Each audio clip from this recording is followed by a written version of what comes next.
One special night only. Celebrate the music and legacy of Jimi Hendrix. So hard to get through to you. Experience Hendrix. A who's who of music greats performing the music of Jimi Hendrix together live. Oh, the first time I heard Jimi's music was, I think I was in 6th grade. And, this was also the first time I'd been listening to Nirvana and Pearl Jam and all these other Seattle bands, when all that exploded.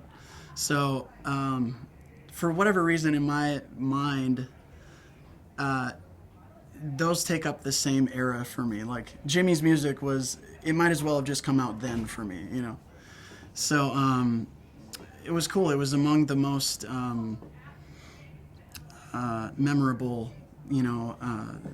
artists that that I encountered at that time in my life. And when you're at that age, those things kind of sit in a special place in your memory banks, so to speak. And so I love Jimi's music. I love probably the biggest thing that always sticks with me about Jimi is that he's got this component to who he is that I've never seen anybody be able to emulate. And it's like musicians often try to emulate somebody that they like, and I've seen people try to emulate Stevie Ray Vaughan or some other guitar players, but and do a pretty good job, but I've never seen anybody be able to really play like Jimi Hendrix. And so he's just amazing.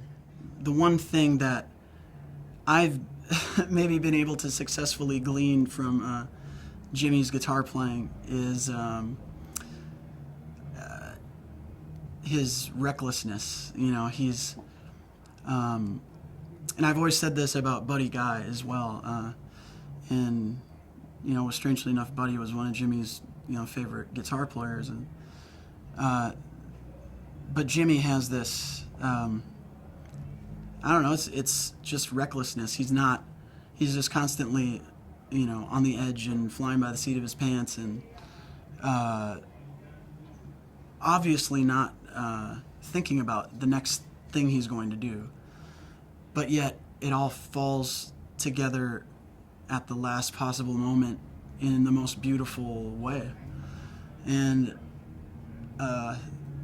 so maybe what other people would hear is like distortion or ugly, sounds, or I think there's just as many people who hear it and can really hear the beauty in that, how he manipulated all of these tones and different layers of his sound, and really had nobody else to look to for that kind of thing. He was the first one for a lot of this stuff, and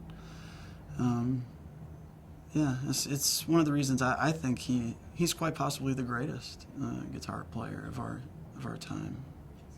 I mean, Love or Confusion might be my favorite Jimi Hendrix song. But and why? Well, yes, I'm going to get very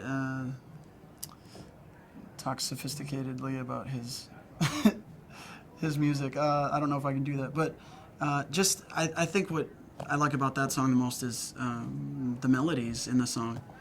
He creates so many different, almost opposite, melodies in that song and in a lot of songs. But when you listen to it 2, 3, 4 times, it starts to really make sense, and you're just going, how did he arrive at this? How did his mind work like this? So in that sense, I mean, he is a true artist. He's an originator. Blues as a style, I don't think was so much something that Jimi, just decided to interpret every now and again. I think it was part of his playing, just one of the fundamentals of his playing. And but I mean, you can hear Robert Johnson, you can hear Hubert Sumlin, Lightning Hopkins, all of these old blues guys in his guitar playing, as new and sort of like futuristic as his guitar playing may have seemed at the time,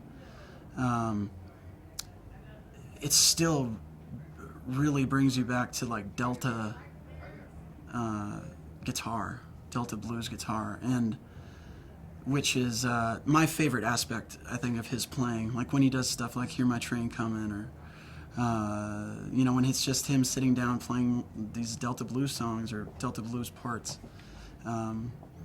That's kind of my favorite thing about him. Well, first, it took me a while to get over,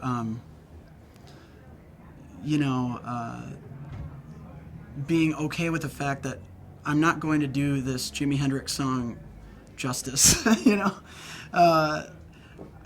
Motivationally, I think I was doing it justice. My heart was good. I wanted to, honor his memory in playing his songs for this tour. But it's just never going to be like him. And so I guess the consensus that all of us have out here is just that the only thing we can do is just be ourselves and let the natural, interpretation of his songs take over and not try to be him, And so that's what I'm doing now, and I hope it's good enough.